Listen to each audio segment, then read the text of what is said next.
अस्सलाम वालेकुम first year बेटे, ओपन योर केमिस्ट्री बुक। अपनी बुक का पेज नंबर 313 आप लोग ओपन करेंगे। अपने लास्ट लेक्चर में हम पढ़े थे इफ़ेक्ट्स ऑफ एयर पोल्यूटेंट्स। पहला इफ़ेक्ट हमने पढ़ा था फॉर्मेशन ऑफ स्मोक। मैंने आपको डिटेल से बताया था कि व्हाट इज़ स्मोक, स्मोक किस तरह से फॉर्म होती है। देन हमने टाइप्स ऑफ स्मोक पढ़ा था। आज बेटे हम स्टार्ट करेंगे acid rains. Let's start with reading, then इंशाल्लाह मैं साथ साथ आपको इसको एक्सप्लेन करूँगी। When rainwater has pH less than 5 to 6, it is known as acid rain, refers to precipitation, rain, snow sheet or hail. Burning of fossil fuel releases SOx and NOx into the atmosphere. These gases mix with the moisture in the air and form acids. Wind can carry these acidic droplets to huge distance. Finally, these droplets return to the ground as acid rain, acid hail, snow and even fog. Acid rain looks, feels, and tastes like clear rain. Its corrosive nature causes widespread damage to the environment. The most important chemical reactions are as follows following. SO2 from fossil fuel is oxidized to SO3, which then react with water to form sulfuric acid. Nitrogen oxide react with water to produce nitric acid and nitrous acid. छोटा सा topic है, easy सा topic है, पहले भी आप लोग पढ़ के आए हो इसको अच्छी तरह से। आपने 9th में 10th में एसिड रेन्स बेटे अच्छी तरह से स्टडी की हुई हैं। What are acid rains? ठीक है, जब रेन वाटर यानी कि जब रेन होती है, रेन का जो वाटर है अगर उसकी पीएच बेटे 5 से 6 से कम हो, 5 to 6 से कम हो, ठीक है, तो उसको हम लोग क्या कहते हैं? That is known as acid rain. क्या कहेंगे उसको हम लोग? Acid rain. सिंपलेस्ट डेफिनेशन है, अगर एसिड रेन अगर हो रही हो और उसकी उस वाटर की पीएच बेटे 6 से 5 से कम होगी तो हम उसको क्या कहेंगे? एसिड रेन कहेंगे। सिंपली आप क्या लिख लोगे? आपकी बुक में जो डेफिनेशन है वही आप लिखोगे। When rain water has pH less than 5-6 it is known as acid rain. Acid rain में हम लोग कंबाइनली हर तरह की प्रेसिपिटेशन, जैसे कि रेन होगी उसकी भी पीएच देखेंगे, स्नो होती है, ऊपर से जैसे ज़ालाबारी जिसको हम हेल स्टॉर्म कहते हैं, हेल हो रहे हों, स्नो आ रही हो, बारिश आ रही हो, सबकी पीएच अगर 5 to 6 से कम होगी तो उसको हम लोग क्या कहेंगे? That is acid rain. ठीक है, उसके बाद हम आते हैं इसकी फॉर्मेशन पे कि एसिड रेन किस तरह से फॉर्म होती है। ठीक है, पॉइंट वाइज मैं आपको बताती हूँ बिकॉज इट इज़ इंपॉर्टेंट और अक्सर इस पर शॉर्ट क्वेश्चन आता है, what is you meant by acid rain. ठीक है, तो पहले आपने एसिड रेन लिख दिया, उसको डिफाइन कर दिया, देन आपने सेकेंड हेडिंग क्या देनी है बेटे? फॉर्मेशन की, कि एसिड रेन किस तरह से फॉर्म होती है। सबसे पहले क्या है कि जब हमारे पास फॉसल फ्यूल की बर्निंग आएगी, जब फॉसल फ्यूल्स को हम बर्न करेंगे तो फॉसल फ्यूल की बर्निंग की वजह से हमारे पास SOx, ठीक है, और NOx, ठीक है, ये दो मेन हमारे जो चीज़ें हैं, आप सब्सटेंसेस कह लो, ठीक है, ये इसमें ऑक्साइड्स आते हैं ना, ये जो लिखा हुआ है NOx, NOx का मतलब क्या होता है? ऑक्साइड्स ऑफ नाइट्रोजन, और SOx का मतलब क्या होता है? Oxide of sulphur. यानी कि जब बर्निंग होगी, फॉसल फ्यूल की बर्निंग होगी, तो बेटे फॉसल फ्यूल की बर्निंग के रिजल्ट में दो तरह के ऑक्साइड जो हैं वो एटमॉस्फेयर में रिलीज होंगे। वो दो तरह के ऑक्साइड कौन से हैं? एक है सल्फर ऑक्साइड और एक है हमारे पास नाइट्रोजन ऑक्साइड। नाइट्रोजन ऑक्साइड में फिर नाइट्रोजन डाइऑक्साइड भी आता है, नाइट्रोजन ऑक्साइड भी डिफरेंट टाइप के आगे फर्दर आएंगे। ठीक है, इसी तरह जब सल्फर ऑक्साइड्स की बात होती है तो उसमें हमारे पास सल्फर डाइऑक्साइड भी आता है और सल्फर ट्राइऑक्साइड भी आता है। दूसरा मेन पॉइंट आप यहाँ पे क्या याद रखेंगे कि जब ये गैसेस रिलीज होगी, ठीक है, एटमॉस्फेयर में आ गई, मैंने आपको कहा कि ऑक्साइड ऑफ सल्फर या ऑक्साइड ऑफ नाइट्रोजन जब एटमॉस्फेयर में आ गई, उसके बाद ये क्या करेंगी? ये एटमॉस्फेयर में जो मॉइस्चर मौजूद होगा, जो एयर के अंदर मॉइस्चर मौजूद होगा, उसके साथ ये कंबाइन हो जाती हैं, उसके साथ ये मिक्सअप हो जाएंगे और ये क्या बनाएंगे? They form acid. क्या बना लेंगे बेटे? They form acid. और विंड क्या करेगी? फिर अगला पार्ट आता है विंड का, अगला रोल आता है विंड का। विंड क्या करती है? वो इन एसिडिक ड्रॉपलेट्स को कैरी करती है टू ह्यूज डिस्टेंस, यानी कि जहाँ पे इनकी मेकिंग हो रही थी वहाँ से इनको कैरी करेगी और किसी दूर डिस्टेंस में जो है अपने साथ ये उन ड्रॉपलेट्स को ले जाती है। और फाइनली क्या होता है कि ये ड्रॉपलेट जो है ग्राउंड में, ज़मीन पे वापस आ जाएंगे। किस तरह से वापस आएंगे बेटे? या तो बारिश की फॉर्म में, रेन की फॉर्म में वापस आ जाएंगे, या अगर रेन की फॉर्म में वापस आएंगे तो उसको हम लोग क्या कहेंगे, एसिड रेन कहेंगे। अगर वो हेल की फॉर्म में वापस आएंगे तो हम क्या कहेंगे, दिस इज एसिड हेल। या स्नो की फॉर्म में या इवन फॉग की फॉर्म में भी वो जो ड्रॉपलेट्स हैं वो ग्राउंड में वापस आएंगे। एसिड रेन जो है वो बिल्कुल मतलब कोई भी एक पर्सन है वो डिफ्रेंशिएट नहीं कर सकता देख के कि ये एसिड रेन है या ये सिंपल रेन है। एसिड रेन की जो लुक है, उसकी जो फील है बेटे, और उसका जो टेस्ट है वो ओरिजिनल और क्लीन जो साफ़ सुथरी रेन है बिल्कुल उसके जैसा होता है, ठीक है। लेकिन इसका जो इम्पैक्ट है, इसका जो इफ़ेक्ट है वो क्या है, वो बहुत ज़्यादा ख़तरनाक होता है, बहुत ज़्यादा डैमेज पहुंचाता है, ठीक है। और सबसे ज़्यादा डैमेज क्या है एसिड रेन का, आप लोगों को शायद याद हो कि जितनी भी बिल्डिंग्स होती हैं ना, जितने भी घर हैं, जैसे अब घर बने हुए हैं, कुछ एरियाज़ ऐसे हैं जिनमें जिन एरियाज़ में फैक्ट्रीज़ या इंडस्ट्रीज ज़्यादा हैं तो वहाँ पे एसिड रेन बहुत ज़्यादा देखने में आती है, ठीक है। और जिन एरियाज़ में बेटे एसिड रेन होती है वहाँ पे अक्सर आपने देखा होगा बिल्डिंग्स जो हैं वो आप बाहर से देखो ना तो बिल्डिंग्स बहुत पुरानी और बुरी हालत में आपको नज़र आती हैं। एक्चुअली वो बिल्डिंग्स पुरानी होती नहीं है, वो क्या हुआ होता है, वो एसिड रेन का एक इम्पैक्ट होता है। तो जब एसिड रेन उन बिल्डिंग्स के ऊपर गिरती है तो उनका जो बिल्डिंग मटेरियल है, जैसे हम लोग अगर देखें जैसे ग्रे स्ट्रक्चर होता है घर का, उसके बाहर क्या होता है, एक सीमेंट की लेयर होती है। एसिड रेन इतनी खतरनाक होती है कि वो उस सीमेंट की पूरी लेयर को ही उतार देती है, ठीक है। और देखने में ऐसे लगता है जैसे ये जो है ना बहुत पुरानी बिल्डिंग्स है, हालांकि वो बहुत पुरानी बिल्डिंग्स नहीं होती। तो ये बिल्डिंग्स को, बिल्डिंग मटीरियल को बहुत ज़्यादा नुकसान पहुँचाती हैं। इसके अलावा ये तो मैंने आपको इसका एक इम्पैक्ट बताया ना, इसके अलावा एसिड रेन के और बहुत ज़्यादा डैमेज जिस हैं जो ये कॉज करती है। कॉमन इसका डैमेज क्या है कि जिस सॉइल में एसिड रेन होती है ये क्या करती है, ये उस सॉइल में जब बार बार एक ही सॉइल में एसिड रेन होगी तो वो उसके ऊपर एक तय जमा लेती है।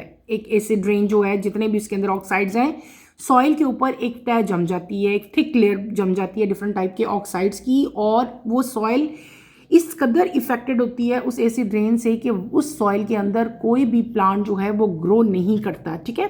यानी कि उस एरिया की जो प्लांट की ग्रोथ है वो भी तकरीबन ख़त्म हो जाती है। दूसरा, एसिड रेन जो है ये ह्यूमन बींग्स के लिए भी बहुत सारे जो है वो डिजीज़ कॉज करती है। अब लास्ट में हम क्या देखेंगे कि एसिड रेन जो है वो किस तरह से होती है, कौन कौन से यहाँ पे इंपॉर्टेंट केमिकल रिएक्शन जो है वो इन्वॉल्व है, वो सारे मैं आपको बताऊंगी। आप देखें यहाँ पे कि कौन से रिएक्शन जो हैं वो एसिड रेन में इन्वॉल्व होते हैं, ठीक है। एसिड रेन में मैंने आपको क्या बताया था कि हमारे पास क्या चीज़ थी बेटे, अगर आपको याद हो, मैंने आपको कहा था SO2 प्लस ऑक्सीजन।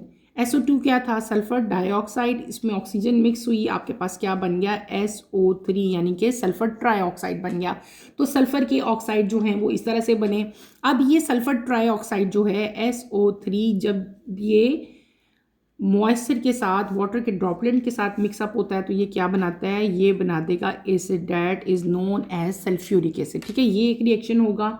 इसी तरह जब SO2 मतलब ये सिंपल रिएक्शन है ना, एक टाइप हमने पढ़ी, एसिड रेन इस ऑक्साइड्स की वजह से भी होता है। सिंपली क्या हुआ यहाँ पे SO2 हमारे पास कहाँ से आया, जब फॉसल फ्यूल की बर्निंग हुई, फॉसल फ्यूल जब ऑक्सीडाइज हुए तो क्या चीज़ बेटे बनी, SO3 यानी कि सल्फर ट्राइऑक्साइड बन गए। सल्फर ट्राइऑक्साइड ने फिर रिएक्ट किया किसके साथ, वाटर के साथ। मैंने आपको बताया था कि ये गैसेज जो हैं ये मॉइस्चर के साथ इन द एयर जो है वो मिक्स होंगी। जब ये मिक्स होंगी तो ये क्या बनाएंगी, दे फॉर्म एसिड्स। अभी हमने पढ़ा ना, जब ये वाटर मॉइस्चर के साथ एयर में, हवा में मिक्सअप होती हैं तो ये एसिड बनाते हैं। इस केस में सल्फर ट्राइऑक्साइड जब वाटर के साथ रिएक्ट करेगा तो ये क्या बनाएगा बेटे, ये बनाएगा सल्फ्यूरिक एसिड। अब यही एसिड बारिश के साथ दोबारा से जो है वो ग्राउंड की तरफ आएगा और एसिड रेन इस तरह से होंगी। दूसरी हमने यहाँ पे चीज़ पढ़ी थी, नाइट्रोजन ऑक्साइड जो हैं वो भी इसी तरह से जो है वो NO2 नाइट्रोजन ऑक्साइड भी इसी तरह बेटे वाटर के साथ रिएक्ट करते हैं और ये क्या बनाते हैं, ये बनाते हैं HNO3 और साथ हमारे पास क्या बनता है, HNO2, ठीक है। इस केस में क्या है कि नाइट्रोजन ऑक्साइड है, NO2 क्या चीज़ है, this is nitrogen oxide. Nitrogen oxide किसके साथ रिएक्ट करता है, वाटर के साथ रिएक्ट करता है। आपके पास क्या बनता है, HNO3 एंड HNO2। अगेन ये दोबारा से बारिश के साथ, रेन के साथ दोबारा से ये ग्राउंड सरफेस पे जो है रिटर्न होते हैं एज एसिड रेन। ये सिंपल तीन यहाँ पे आपको रिएक्शंस दिए गए हैं आपकी बुक में, आपने एज इट इज़ याद कर लेना है। बहुत ईजी टॉपिक था हमारा और बहुत ज़्यादा इंटरेस्टिंग भी था, ठीक है, मज़ा आता है इसको पढ़ के। बेटे अगले अपने टॉपिक की तरफ मूव करते हैं। एक दफ़ा मेन पॉइंट्स इसके दोबारा से मैं रिकॉल कर देती हूँ। हमने क्या पढ़ा, हमने पढ़े एसिड रेन्स। मैंने आपको क्या बताया एसिड रेन क्या है, जब एसिड जो रेन वाटर है, सॉरी, जब रेन वाटर की pH 5 और 6 से कम होगी तो उस रेन को, उस वाटर को हम लोग क्या कहेंगे, उस रेन को हम कहेंगे एसिड रेन। एसिड रेन हमने क्या पढ़ा, इसकी फॉर्मेशन में मैंने आपको बताया कि जब फॉसल फ्यूल की बर्निंग होती है तो वो सल्फ़र ऑक्साइड और नाइट्रोजन ऑक्साइड जो है वो एटमॉस्फेयर में रिलीज़ करते हैं। यही गैसेस मिक्स होती हैं मॉइस्चर के साथ जो एयर में प्रेजेंट होता है, और ये क्या बनाती हैं, ये एसिड बनाते हैं। और यही एसिड जो है विंड की वजह से दूर दूर भी चले जाते हैं, एसिड ड्रॉपलेट्स, ठीक है। और फाइनली यही ड्रॉपलेट जो है ग्राउंड में वापस आते हैं as acid rain, acid hail, snow and even fog, ठीक है। उसके बाद हमने रिएक्शन पढ़े और इनका इम्पैक्ट भी हमने अच्छी तरह से स्टडी किया। अब हम चलते हैं अपने नेक्स्ट टॉपिक की तरफ। नेक्स्ट टॉपिक हमारा है green house effect and global warming. बहुत ज़्यादा इजी चैप्टर है बेटे ये एटमॉस्फेयर, और इसमें से एक क्वेश्चन भी आता है, और अगर मेरा ख्याल आए तो आप लोगों ने लाजमी अटैम्प्ट करना है क्योंकि इतना इजी चैप्टर है, इसको छोड़ना नहीं चाहिए बिल्कुल भी। नेक्स्ट टॉपिक की तरफ मूव करते हैं। 14.7 है green house effect and global warming. Global warming है, वार्मिंग नहीं है वर्ड, इस यहाँ पे लिखा हुआ है जो। Let's start with the reading, then इंशाल्लाह मैं साथ साथ आपको इसको एक्सप्लेन करूंगी। Global warming refer to the long-term rise in the Earth's average surface temperature due to human activities, primarily the emission of greenhouse gases (GHGs) released by burning fossil fuel. The progressive warming up of Earth's surface due to blanketing effect of greenhouse gases in the atmosphere is called greenhouse effect. आगे चलते हैं बेटे, पहले मैं इसकी reading complete कर लूँ, then मैं आपको एक्सप्लेन करूँगी। It is a global scale problem of the air pollution. Carbon dioxide and water vapor in the atmosphere transmit short wavelength solar radiation but reflect back the longer wavelength heat radiation coming from the warm surface of the earth. The greenhouse effect is a phenomena which is based on the gases to absorb infrared radiation. In the day, heat from the sun in the form of infrared passes through the atmosphere, heating up the earth. At night, the earth radiates heat to the outer surface. Some atmospheric gases trap the heat from the sun, thus preventing the loss of heat. Higher the concentration of carbon dioxide gas and other gases, greater will be the absorption of thermal radiation and greater will be the increase of global temperature. मैंने जो topic अभी read किया बेटे, that is green house effect and global warming. Green house effect क्या है, इससे भी आप लोग अच्छी तरह से फैमिलियर हो। पहले भी आपने अपनी छोटी, इससे पहले स्कूल लाइफ में 9th 10th में 7th में 8th में हर क्लास में आप ग्रीन हाउस इफेक्ट जो है वो पढ़ते आ रहे हैं। ग्रीन हाउस इफेक्ट क्या है? ग्रीन हाउस इफेक्ट को हम इस तरह से डिफाइन कर सकते हैं कि प्रोग्रेसिव का मतलब होता है जिसमें आहिस्ता आहिस्ता चेंजेस आ रहे हों, ठीक है। जो चीज़ आहिस्ता आहिस्ता बढ़ रही हो और बढ़ती चली जा रही हो, ठीक है, उसको हम लोग प्रोग्रेसिव, उसके लिए वर्ड यूज़ करते हैं।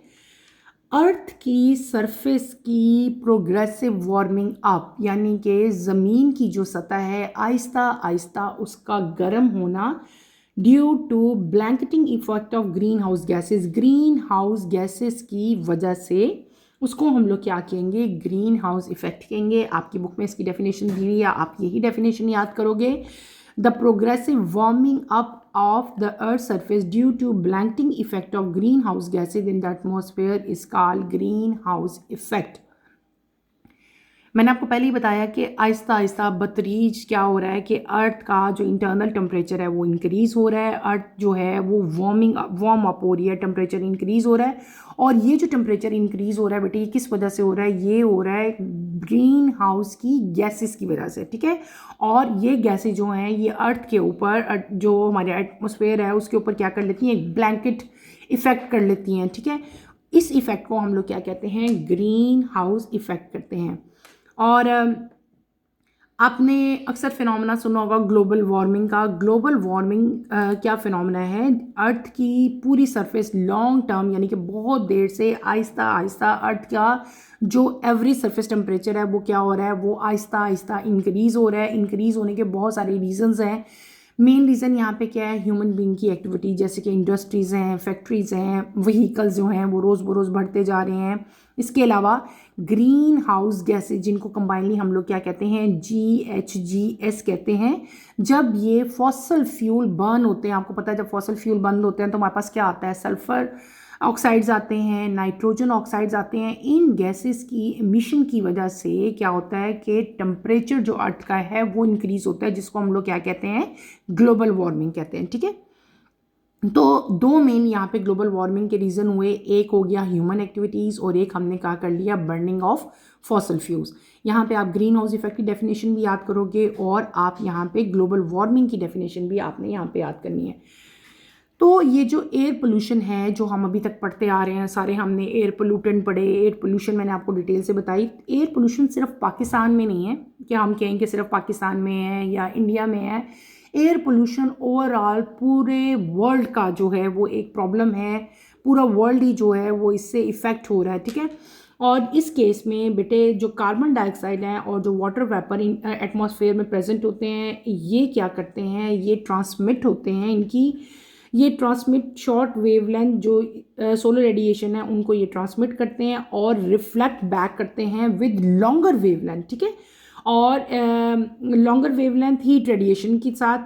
और ये क्या करेंगे, जब ये वापस आएंगे तो ये अर्थ की सरफेस को क्या कर देंगे, हीट अप कर देंगे। ठीक है, और आपको पता है carbon dioxide, nitrogen dioxide, sulphur dioxide, ये सारी की सारी हमारी एटमॉस्फेयर में कहाँ से जा रही हैं, डिफरेंट टाइप की ह्यूमन एक्टिविटीज़ से, और इसके अलावा बर्निंग जब होती है फॉसिल फ्यूल की, उस तरह से ये एटमॉस्फेयर में ऑलरेडी जो है गैसेस रिलीज हो रही होती हैं। ठीक है, तो इन्हीं गैसेस का लिखा हुआ है कि ये गैसेस फिर क्या करती हैं, ये गैसेस और वाटर वेपर जो हैं वो एटमॉस्फेयर में ट्रांसमिट करते हैं शॉर्टर वेवलेंथ को, शॉर्टर वेवलेंथ सोलर रेडिएशन को, और फिर वहाँ से रिफ्लेक्शन, हमने पूरा आपने प्रोसेस पढ़ा हुआ है ना रिफ्लेक्शन का, यानी कि यही रेडिएशन बैक आएंगी, वापस आएंगी रिफ्लेक्ट होके। तो वही फिनोमेना बेटे यहाँ पे है, जब ये रिफ्लेक्ट होती हैं तो ये शॉर्टर से किस में कन्वर्ट हो जाएंगी, लॉन्गर वेवलेंथ में। ठीक है, और यही वेवलेंथ, यही रेडिएशन जो है दे आर हीट रेडिएशन, और ये रेडिएशन क्या करती हैं, ये अर्थ का जो टेम्परेचर है बेटे उसको क्या कर देती हैं, राइज कर देती हैं, इंक्रीज कर देती हैं, वार्म कर देती हैं। ग्रीन हाउस इफेक्ट एक ऐसा फिनोमेना है जो बेस करता है गैसेस पे बेस कर रहा है, वो गैसेस जो एब्जॉर्ब करती हैं इंफ्रारेड रेडिएशन को। ठीक है, इसमें दो फिनोमेना हम देखेंगे, एक हम देखेंगे डे टाइम में क्या हो रहा है और एक फिनोमेना हम देखेंगे एट नाइट। आपकी बुक में दोनों लिखे हैं, आप दोनों को अंडरलाइन कर लो, in the day and at night. Day में क्या हो रहा है कि बेटे जो हीट सन से हमारे पास आ रही है, सन से हीट आ रही है in the form of infrared, ठीक है, रेज। अब ये क्या करती है, ये पास होती है हमारे एटमॉस्फेयर में और ये क्या करेगी, अर्थ को हीट अप करेगी। रात के टाइम क्या होगा कि यही अर्थ जो है रेडिएट हीट को करती है टू द आउटर स्पेस, यानी कि दिन के टाइम में सारी हीट अंदर आई, अर्थ ने एब्जॉर्ब की, अर्थ में आ गई, और रात के टाइम क्या हुआ कि यही रिफ्लेक्ट बैक हुई टू द आउटर स्पेस। ठीक है, और इसी पूरे केस में कुछ एटमॉस्फेरिक गैसेस जो हैं वो ट्रैप कर लेती हैं हीट को, वो हीट जो सन की तरफ से आई थी, और एटमॉस्फेयर में आपको पता है डिफरेंट टाइप की ऑक्साइड्स प्रेजेंट थे, मैंने आपको बताया था, कार्बन डाइऑक्साइड है, सल्फर डाइऑक्साइड है, नाइट्रोजन ऑक्साइड्स हैं। ये तमाम की तमाम गैसेस क्या करती हैं बेटे, ये कुछ हीट का पार्ट जो सन का है वो क्या कर लेते हैं, ट्रैप कर लेते हैं, और ये क्या करते हैं, दस preventing the loss of heat, वहाँ से हीट का लॉस ही नहीं होता, सारी हीट जो है वो तो ट्रैप उन्होंने कर ली। ठीक है, तो क्या होगा कि जब सारे गैस के जो पार्टिकल्स हैं, जो मॉलिक्यूल्स हैं, जब वो हीट को एब्जॉर्ब कर लेंगे तो अल्टीमेटली अर्थ का टेम्परेचर तो राइज हो जाएगा ना, अर्थ का टेम्परेचर बहुत ज़्यादा इंक्रीज हो जाता है। ठीक है, क्योंकि वो वापस तो जा ही नहीं रही, सही, ठीक है, समझ आ रही है इस बात की। अब क्या हो जाएगा, आपको हमने यहाँ पे पढ़ा था कि जब बेटे कार्बन डाइऑक्साइड गैस की कंसंट्रेशन और दूसरी गैसेस जैसे कि नाइट्रोजन ऑक्साइड्स हमने पढ़े थे, सल्फर ऑक्साइड्स हमने पढ़े थे, ठीक है, कार्बन ऑक्साइड्स पढ़े थे, जब इनकी कंसंट्रेशन ज़्यादा हो जाती है तो जो एब्जॉर्प्शन है थर्मल रेडिएशन की वो भी इंक्रीज़ हो जाएगी, और जब इनकी एब्जॉर्प्शन यानी कि ये तमाम के तमाम गैस मॉलिक्यूल जब ज़्यादा थर्मल रेडिएशन को एब्जॉर्ब करेंगे तो एज ए रिज़ल्ट अर्थ का और बल्कि पूरा जो हमारा ग्लोब है, पूरे ग्लोबल वार्मिंग का फिनोमेना होगा। अर्थ का टेम्परेचर जो है वो क्या हो जाता है, राइज हो जाता है, इंक्रीज कर जाता है। Is that clear? ये बेटे हमने क्या पढ़ लिया, हमने पढ़ लिया ग्रीन हाउस इफेक्ट, और ग्रीन हाउस इफेक्ट की वजह से क्या चीज़ क्रिएट होती है, ग्लोबल वार्मिंग क्रिएट होती है, किस तरह से होती है, सारी मैंने आपको डिटेल में बताई। इसी टॉपिक के नीचे अगर आप लोग आओ तो यहाँ पे हमें एक क्विक चेक दिया गया है, क्विक चेक 14.3। पहले मैं आपको ये करवाऊंगी, देन हम अपने नेक्स्ट टॉपिक की तरफ चलेंगे। 14.3 में बेटे हमारे पास यहाँ पे 3 क्वेश्चन है। Differentiate between classical and photochemical smoke. अपने लास्ट लेक्चर में मैंने आपको स्मोक पढ़ाया था। यहाँ पे आओ, ये आपको दिया हुआ है, ये देखें क्लासिकल, और ये आपको दिया हुआ है फोटोकेमिकल स्मोक। आपने सारा का सारा यहाँ पे इस तरह से लिख दो, चाहे आप दरमियान में लाइन लगा के डिफरेंस की फॉर्म में जो है दोनों के डिफरेंस राइट कर दें। आपकी बुक में इसका आंसर गिवन है। क्वेश्चन नंबर 2 है आपके पास, name greenhouse gases, how do these gases global warming. आपने ग्रीन हाउस गैसेस जिनकी एब्रीवेशन क्या है बेटे, GAG, ग्रीन हाउस गैसेस जो हैं वो बतानी है, उनके नाम बताने हैं। इसके अलावा आपने बताना है कि ये गैसेस ग्लोबल वार्मिंग किस तरह से काज करती हैं। मैंने आपको पहले, आप इसके आंसर में राइट सिंपल आप क्या करेंगे, पहले आपने ग्रीन हाउस इफेक्ट की जो है वो डेफिनेशन लिखनी है। उसके बाद आपने सारा प्रोसेस लिखना है कि किस तरह से जो है ये गैसेस जो हैं ये मतलब हीट को जो है वो एब्जॉर्ब करती हैं, ट्रैप करती हैं, और हीट जो है वो वापस नहीं जाती, और क्या होगा कि अर्थ का टेम्परेचर इंक्रीज हो जाएगा। सारा का सारा आपने यहाँ पे फिनोमेना लिखना है।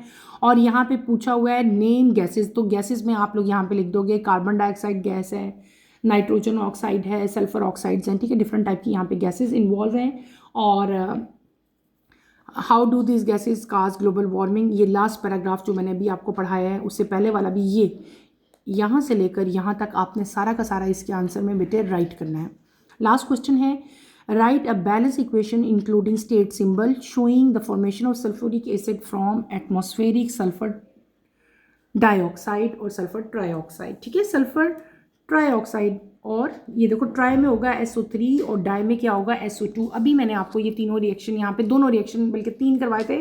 First 2 reaction, sulphur dioxide plus oxygen sulphur trioxide. Sulphur trioxide again जब वाटर के साथ कंबाइन होगी तो क्या बन जाएगा, सल्फ्यूरिक एसिड, यानी कि ये वाला एसिड बनेगा। ये और ये दोनों रिएक्शन आपने इस क्वेश्चन के आंसर में राइट करना है। Is that clear? Next topic की तरफ चलते हैं अपना बेटे। Before going to start new topic, ये एक दफ़ा यहाँ पे आपकी बुक में एक डायग्राम बनी हुई है, इसको भी ज़रा मैं आपको एक्सप्लेन कर दूँ। इस पर ज़रा गौर करो डायग्राम पे। ये डायग्राम आपको शो करी है मैकेनिज्म ऑफ ग्लोबल वार्मिंग। यहाँ पे देखो ये क्या है, ग्राउंड लेवल है, यहाँ पे डिफरेंट टाइप की वेजिटेशन है, और इधर क्या है, बिल्डिंग्स हैं, यहाँ पे डिफरेंट टाइप की फैक्ट्रीज हैं, और न्यूक्लियर जो रिएक्टर स्टेशंस हैं वो हैं। अब डिफरेंट टाइप की ह्यूमन एक्टिविटीज़ हैं, फैक्ट्रीज़ होगी हमारे पास, यहाँ पे न्यूक्लियर रिएक्टर्स हो गए। ये क्या कर रहे हैं, यहाँ पे डिफरेंट टाइप की गैसेस जो हैं उनका एमिशन हो रहा है। ह्यूमन की एक्टिविटी से भी गैसेस का एमिशन हो रहा है। हमारे पास methane, carbon dioxide, SF6, NO2, SO2, SO3, different type की गैसेस यहाँ पे रिलीज़ हो रही हैं। यहाँ पे क्या है, सनलाइट है। सनलाइट की रेज जो हैं वो यहाँ पे आती हैं, यहाँ से रिफ्लेक्ट बैक होंगी, ठीक है, और ये एनर्जी रिलीज़ हो जाएगी कहाँ पे, इनटू स्पेस। अब ये जो गैसेस हैं ये इन सनलाइट को क्या करती हैं, एब्जॉर्ब कर लेती हैं, और इनको रिफ्लेक्ट बैक नहीं होने देती, जिसकी वजह से अर्थ का यानी कि पूरे ग्लोब का इंटरनल टेम्परेचर जो है वो क्या हो जाएगा, इंक्रीज़ हो जाएगा। क्या हो जाएगा बेटे, इंक्रीज़ हो जाएगा। सिंपल वही है कि जैसे कार्बन डाइऑक्साइड की एग्जांपल आपकी बुक में दी थी, कार्बन डाइऑक्साइड वाटर वेपर जो एटमॉस्फेयर में प्रेजेंट होते हैं, ये क्या करते हैं, ये शॉर्टर वेवलेंथ जो सोलर रेडिएशन है इनको ट्रांसमिट करते हैं और रिफ्लेक्ट बैक कर देते हैं इनटू लॉन्गर वेवलेंथ रेडिएशन। ठीक है, तो ये यहाँ पे आपने फिनोमेना याद रखना है। बस ये सिंपल सी डायग्राम थी। ठीक है बेटे, नेक्स्ट टॉपिक की तरफ हम चलते हैं। नेक्स्ट टॉपिक हमारा है 14 पॉइंट एयर क्वालिटी। ठीक है, let's start with the reading, then इंशाल्लाह मैं साथ साथ आपको इसको एक्सप्लेन करूँगी। छोटा सा टॉपिक है, ज़्यादा मुश्किल नहीं है। 14.8 Air quality. Air quality is measured in terms of Air Quality Index AQI. AQI is the measure of concentration of pollutants present in the air at a particular location. When the air quality is good, the air is clear and contains only small amount of solid particles and chemical pollutant.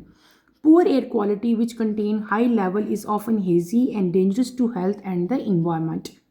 An AQI value under 50 is considered good in quality. This means it is safe for you to spend time outdoor without posing a risk to your health. An AQ over 300 is considered hazardous. Children under 18, adult over 65, people with chronic heart and lung diseases are under high risk. Outdoor workers are at high risk because of the prolonged exposure. Factor affecting air quality. Air quality is influenced by several key factors or sources. Number one, emission sources. Burning of food and fossil fuel can increase local pollution level. Factories and power plant use fossil fuel that release dangerous pollutant in air like SOx and NOx. Vehicles release carbon monoxide, PM and VOCs. Meteorological condition. Wind, temperature, humidity affect pollutant dispersion and concentration. A layer of warm air trapping pollutant near the ground can lead to poor air quality. Natural events. Wildfires can release large amount of smoke and PM into the atmosphere. Natural dust storm can significantly lower air quality. Seasonal changes. Temperature variations such as heating or cooling of building in different seasons can increase emission of pollutants. Seasonal pollen concentration can contribute to poor air quality. अभी जो topic मैंने read किया that is air quality. What is air quality? Air quality measurement है. किस चीज़ की measurement? Pollutant की concentration किसी भी एयर में. ठीक है, सपोज हमारे इर्द गिर्द जो एयर है, इस एयर में जब मैं मेजर करूँगी कि एयर के अंदर पोल्यूटेंट कितने प्रेजेंट हैं, तो उस पोल्यूटेंट की मेजरमेंट को हम लोग क्या कहते हैं? एयर क्वालिटी कहते हैं. आपकी बुक में इसकी डेफिनेशन दी हुई है. क्या? AQI is a measure of concentration of pollutant present in the air at a particular location. किसी भी स्पेसिफिक लोकेशन में. आपसे अक्सर कभी न्यूज़ सुनी हो तो आपको पता चला होगा कि डिफरेंट सिटीज़ की आपको बता रहे होते हैं कि लाहौर का जो है ना वो AQI इंडेक्स आज इतना था, इस्लामाबाद का इतना है. ये रूटीन में जो है रोज़ का रोज़ जो है वेदर डिपार्टमेंट जो है ये नोट करते हैं, मेजर करते हैं और बताते हैं. ठीक है, तो एयर क्वालिटी जो है इसको मेजर किया जाता है in terms of air quality index. यानी कि एयर की जो क्वालिटी है, जो हवा की क्वालिटी है, उसको हम मेजर करते हैं किसमें? AQI में. AQI क्या है? ये एब्रीवेशन है एयर क्वालिटी इंडेक्स की. और एयर क्वालिटी इंडेक्स क्या होता है बेटे? एयर के अंदर पोल्यूटेंट की कितनी कंसंट्रेशन मौजूद है उसकी मेजरमेंट को हम लोग क्या कहेंगे? AQI कहेंगे. जब एयर आपकी जो हवा होती है, जो एयर की क्वालिटी बेटे जब गुड अच्छी हो, साफ़ सुथरी हो, एयर क्लीन हो, तो उसमें बहुत कम जो हैं वो सॉलिड पार्टिकल्स होते हैं और केमिकल पोल्यूटेंट होते हैं. ठीक है, और जब यानी कि दो तरह की एयर की क्वालिटी होगी ना. एक होगी गुड एयर क्वालिटी, ठीक है, एक होगी poor air quality. Good air quality क्या होती है? वो एयर जिसके अंदर बहुत कम मिकदार हो पोल्यूटेंट्स की, सॉलिड पार्टिकल्स की या केमिकल पोल्यूटेंट्स की, तो उसको हम लोग कहेंगे दिस एयर इज़ गुड. इसकी क्वालिटी अच्छी है, quality of air is good. लेकिन अगर हम देखेंगे कि एयर के अंदर बेटे हाई लेवल प्रेजेंट हैं किसके? सॉलिड पार्टिकल्स के. बहुत ज़्यादा परसेंटेज है केमिकल पोल्यूटेंट्स की. ठीक है, और यहाँ पे हेजी एयर है और इस तरह की ये जो एयर है ये ह्यूमन हेल्थ के लिए बहुत डेंजरस है. तो इस तरह की क्वालिटी को हम लोग क्या कहते हैं कि इस एयर की जो क्वालिटी है डैट इज़ वेरी पुअर. हम पुअर एयर क्वालिटी जो है उसको कहते हैं. अब आपके पास आता है इसकी इंडिकेशंस. ठीक है, इंडिकेशंस में हमारे पास क्या आता है कि जो AQI वैल्यू है बेटे, इसकी वैल्यूज़ हैं. अगर AQI वैल्यू जो है वो 50 से कम हो तो हम कहेंगे कि एयर की जो क्वालिटी है वो बहुत अच्छी है, एयर क्लियर है. इसका मतलब है कि ये एयर जो है ये आपके लिए सेफ़ है. आप इस एयर में यानी कि अगर आपके एरिया है जो भी जहाँ पे भी आप रह रहे हो बेटे, अगर एरिया का AQI वैल्यू जो है आपकी 50 से कम होती है तो वो क्या सपोज किया जाएगा? उसका मतलब होगा कि यहाँ की जो एयर है वो बहुत ज़्यादा क्लियर है, आपके लिए हेल्दी है, आप घर से बाहर जो है वो सेफ़ हैं, आप निकल सकते हैं, वॉक कर सकते हैं, डिफरेंट टाइप की आउटडोर एक्टिविटीज़ जो है वो भी आप इजीली जो है वो कर सकते हैं और आपको किसी किस्म का भी कोई हेल्थ का जो है वो रिस्क नहीं होता। लेकिन अगर आपकी जो AQI वैल्यू है वो 300 या 300 से ज़्यादा होती है, इसका मतलब है कि एयर की क्वालिटी जो है वो बहुत ज़्यादा पुअर है और ये आपके लिए बहुत ज़्यादा ख़तरनाक है आपकी हेल्थ के लिए। इस केस में क्या करना होता है कि जब एयर की क्वालिटी यानी कि AQI लेवल 300 हो या 300 से ज़्यादा हो, तो आपने कोशिश करनी है कि आप अपनी आउटडोर एक्टिविटीज़ को ख़त्म करें और इंडोर एक्टिविटीज़ की तरफ आप मूव करें। बाहर आप वॉक नहीं करें, बाहर आप मत जाएं, क्योंकि ये एयर आपके लिए बहुत ज़्यादा डेंजरस होती है। स्पेशली वो बच्चे जिनकी एज 18 से कम है और एल्डर पीपल जिनकी एज 65 से ज़्यादा है, बेटे वो इस एयर से बहुत ज़्यादा उनको जो है वो डिजीज़ होती हैं, उनको हार्ट डिजीज़, लंग्स के बहुत ज़्यादा इश्यूज जो हैं वो हो जाते हैं। और ऐसे लोग जो कंटिन्यूसली यानी कि काफ़ी अर्सा तक ऐसी ही एयर में रहते हैं, तो वो जो हैं अगर उनका प्रोलॉन्ग एक्सपोजर है तो उनको बहुत ज़्यादा जो है वो सीरियस हेल्थ इश्यूज जो हैं उनमें देखने में मिलते हैं। सबसे ज़्यादा डेंजरस हेल्थ इशू क्या होता है कि उनको बहुत ज़्यादा रिस्पायरेटरी इश्यूज जो हैं वो आ जाते हैं, उनको एस्थमा हो जाता है, बहुत सारी लंग डिजीज़ हो जाती हैं। अल्टीमेटली इतनी ज़्यादा ये डेंजरस है कि इससे बिल्कुल जो है आपका ऑक्सीजन जो ब्लड की एबिलिटी होती है ना ऑक्सीजन कैरी करने की, वो भी बहुत ज़्यादा इससे इफ़ेक्ट होती है। नेक्स्ट आपको दिए हुए हैं यहाँ पे factor affecting the air quality. वो कौन से फैक्टर हैं जो एयर की क्वालिटी को इफेक्ट करते हैं? वन बाय वन मैं आपको बताऊंगी। एयर क्वालिटी जो है वो कुछ फैक्टर्स और सोर्सेज की वजह से इफेक्टेड होती है। नंबर वन यहाँ हमारे पास आता है इमिशन सोर्सेज। जब बेटे वुड की और फॉसल फ्यूल की बर्निंग की जाए तो क्या होता है कि बहुत सारी फैक्ट्रीज ऐसी हैं, बहुत सारी इंडस्ट्रीज़ हैं, फैक्ट्रीज़ हैं और इसके अलावा प्लांट्स यूज़ फॉसल फ्यूल्स हैं। जब उनकी बर्निंग होगी तो हमारे पास डिफरेंट टाइप के ऑक्साइड्स हैं, कार्बन ऑक्साइड्स हैं, नाइट्रोजन ऑक्साइड हैं, सल्फ़र ऑक्साइड हैं, वो सारे के सारे क्या होंगे एटमॉस्फेयर में रिलीज़ होंगे। और जब ये रिलीज़ होती हैं गैसेस तो ये बहुत नुकसान पहुंचाती हैं। इसके अलावा बहुत सारी और यहाँ पे आपको बताया हुआ जैसे कि व्हीकल्स, गाड़ियों के अंदर से बहुत ज़्यादा गैसेज जो हैं उनका इमिशन होता है। यहाँ पे CO लिखा हुआ है। CO का मतलब क्या होता है, मैंने आपको बताया था अभी, कार्बन ऑक्साइड्स हैं, ठीक है। कार्बन ऑक्साइड्स का यहाँ पे जिक्र है और ये कौन सा है, CO जो है कार्बन मोनोऑक्साइड है, ठीक है। कार्बन मोनोऑक्साइड की जब रिलीज होगी तो वो भी एक बहुत बड़ा फैक्टर है जिससे एयर की क्वालिटी जो है वो इफेक्टेड होती है। PM यहाँ पे लिखा हुआ है, PM हम अच्छी तरह से पढ़ के आए हैं। PM का मतलब क्या होता है, पार्टिकुलेट मैटर, ये भी मैंने आपको डिटेल पढ़ाया। फिर आगे है VOC यानी कि वोलेटाइल ऑर्गेनिक कंपाउंड। ये तमाम के तमाम जो हैं ये सोर्सेज हैं जो कि एयर की क्वालिटी को ख़राब करते हैं। दूसरा हमारे पास आता है मेट्रोलॉजिकल कंडीशंस। मेट्रोलॉजिकल कंडीशंस में क्या है कि जब ये जितनी भी मेट्रोलॉजिकल कंडीशंस हैं, मेट्रोलॉजिकल कंडीशंस में हमारे पास विंड आती है, टेम्परेचर आता है, ह्यूमिडिटी आता है। ये तमाम की तमाम चीज़ें जो हैं डिफरेंट टाइप की यहाँ पे जो फैक्टर्स हैं ये पोल्यूटेंट को इफ़ेक्ट करेंगे उसकी डिस्पर्शन में और उसकी कंसंट्रेशन में।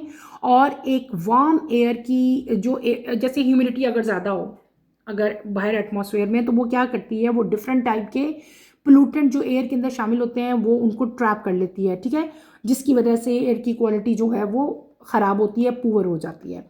नेक्स्ट इफेक्ट लिखा हुआ है नेचुरल इवेंट। डिफरेंट टाइप के नेचुरल इवेंट जो नेचर की वजह से होते हैं, जैसे कि वाइल्ड फायर्स, वो फायर जो बेटे बड़े बड़े जंगलात में, बड़े बड़े फॉरेस्ट में जब जो फायर लग जाती है तो उसकी वजह से क्या होता है, बहुत ज़्यादा स्मोक पैदा होता है, बहुत ज़्यादा धुआं पैदा होता है। उस धुएं से भी जो है वो क्या होती है, उस धुएं की एमिशन की वजह से भी एटमॉस्फेयर जो है वो एयर जो इंडेक्स की एयर की जो क्वालिटी है वो बहुत ज़्यादा ख़राब हो जाती है। और PM जो है वो आपके एटमॉस्फेयर में रिलीज़ होता है, ठीक है। PM हमने क्या कहा था, पार्टिकुलेट मैटर को हम PM कहते थे ना, उसकी एब्रीवेशन है। यानी कि जब आग लगेगी उसके स्मोक से, उसकी एशेज से क्या होगा कि वो छोटे छोटे पार्टिकल जो हैं वो सारे के सारे जो हैं वो ट्रैप हो जाते हैं एयर में और ये भी एयर की क्वालिटी को ख़राब करते हैं। इसके अलावा नेचुरल डस्ट है, डस्ट पार्टिकल जितने भी हैं, जब स्टॉर्म आता है तो वो भी सारे के सारे जो है डिफरेंट जब डस्ट पार्टिकल्स हैं, ठीक है, वो भी आपकी एयर क्वालिटी को जो है सिग्निफिकेंटली क्या कर देते हैं, लो कर देते हैं। लास्ट फैक्टर यहाँ पे हमारे पास है सीजनल चेंजेस, टेम्परेचर की वेरिएशन। जैसे कभी टेम्परेचर बहुत ज़्यादा हाई हो जाता है, कभी जो है वो कूल कम हो जाता है, ठीक है। हीटिंग और कूलिंग की वजह से डिफरेंट टाइप की जो बिल्डिंग्स हैं उनके अंदर क्या होता है कि एमिशन ऑफ पोल्यूटेंट जो है वो इंक्रीज़ हो जाता है। कॉमन एग्जांपल इसकी मैं ऐसे दूंगी, जैसे बेटे जैसे अभी स्प्रिंग का सीज़न शुरू होगा ना, तो इस्लामाबाद में जो एयर क्वालिटी इंडेक्स है वो काफ़ी ख़राब हो जाता है। क्योंकि स्प्रिंग के सीज़न में वहाँ पे पोलन्स जो हैं वो बहुत ज़्यादा जो है वो हवा से डिस्पर्स होते हैं। पोलन्स की जो कंसंट्रेशन है वो एयर में बहुत ज़्यादा बढ़ जाती है, जिसकी वजह से एयर क्वालिटी इंडेक्स जो है वो बहुत पुअर हो जाता है और लोगों को रिस्पायरेटरी इश्यूज़ जो हैं वो बहुत ज़्यादा आते हैं। अस्थमा जो है वो बहुत ज़्यादा लोगों को होता है और लोगों को ये बताया जाता है कि वो जो है आउटडोर एक्टिविटीज़ जो हैं वो कम से कम करें। क्लियर हो गया? तो हमने क्या पढ़ लिया? हमने पढ़ लिया एयर क्वालिटी इंडेक्स। उसके बाद हमने क्या पढ़ा? हमने डिफरेंट टाइप के फैक्टर पढ़े जो एयर क्वालिटी को इफ़ेक्ट करते हैं। यहाँ पे एंड पे आपकी बुक में इधर एक टेबल दिया गया है। टेबल के 3 कॉलम है। यहाँ पे एयर क्वालिटी इंडेक्स आपको दिया हुआ है। देखो 0 से 50 होता है तो क्या होता है? एयर का आपको पता है गुड, अभी हमने पढ़ी थी। और कलर क्या होता है इसका? ग्रीन। अगर 51 से 100 होगा तो मॉडरेट लेवल होगा, येलो कलर होगा। 101 से 150 है वो आपको बताया हुआ है। 150 से 200 हो जाए इसकी जो रीडिंग है जो, तो यानी कि ये AQI लेवल वैल्यूज़ हैं आपको दी हुई, जो हमने शुरू में ही पढ़ी थी। अगर 50 से कम होगी तो वो हेल्दी होगी हमारे लिए, ठीक है, एयर। और अगर 300 से ज़्यादा हो जाती है तो वो बहुत ज़्यादा अनहेल्दी होती है। और अगर 500 तक चली जाती है तो वो बहुत ज़्यादा एक किलिंग सिचुएशन हो जाती है, बिल्कुल एक तबाही वाली सूरत हाल हो जाती है, बहुत बुरे हालात हो जाते हैं। तो यहाँ पे इन सब के कलर्स और इनका जो है level according to health concern जो है वो दिया गया है। इस टेबल को अच्छी तरह से आपने स्टडी करना है। ये टेबल जो है आपके MCQs में आता है। यहीं पे बेटे मैं अपना टॉपिक ख़त्म करूँगी, ठीक है। और इंशाल्लाह कमिंग लेक्चर में हम लोग लिंक पढ़ेंगे between air quality and human health. जितनी भी अभी एयर क्वालिटी इंडेक्स हैं इनका हमारी जो इंसानी हेल्थ है, जो ह्यूमन हेल्थ है, उसके ऊपर क्या इम्पैक्ट आ रहा है। तो नेक्स्ट लेक्चर की नोटिफिकेशन के लिए आप चैनल को शेयर करें, लाइक करें और सब्सक्राइब करें और मुझे यहीं पे इजाज़त दें। इंशाल्लाह नेक्स्ट लेक्चर में आपसे दोबारा मुलाकात होगी। टिल देन अल्लाह हाफिज़ फर्स्ट ईयर। टेक केयर बेटे, अपना ख्याल रखिएगा और दुआ में मुझे याद रखिएगा। अल्लाह हाफिज़।